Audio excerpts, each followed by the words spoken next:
देलपुर थाना क्षेत्र में 6 तारीख को शाम के टाइम में लगभग 7:30 बजे के आसपास पुलिस को ये सूचना दी गई थी कि एक रितेश मौर्य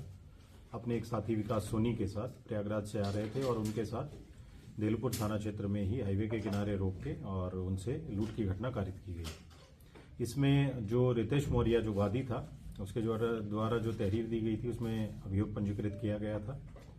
उसके बाद इसमें इसके घटना के अनावरण के लिए टीम्स लगी थी। इसमें जो एसओजी टीम और जो थाने की टीम ने इस घटना को वर्कआउट किया और इस घटना में ये पता लगा कि जो रितेश मौर्य वादी है,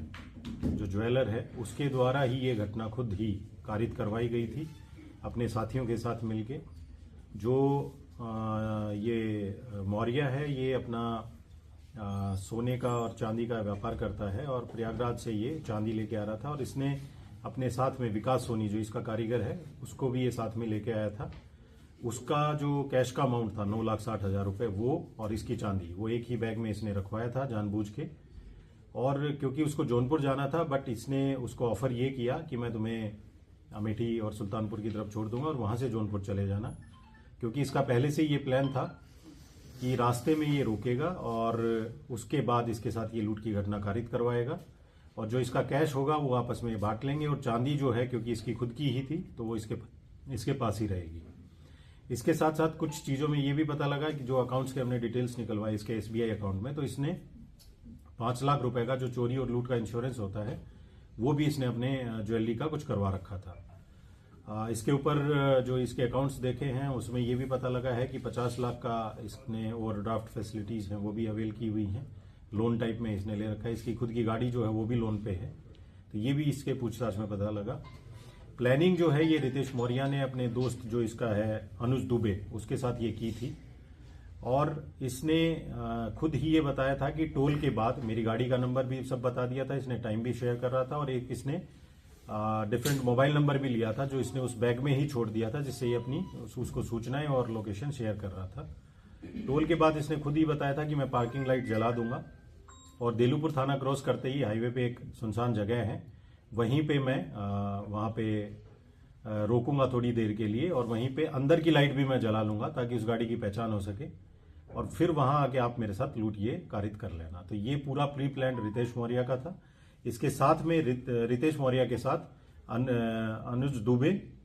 और अवनीश कुमार ये लोग भी इसमें गिरफ्तार हुए हैं। एक इनका साथी है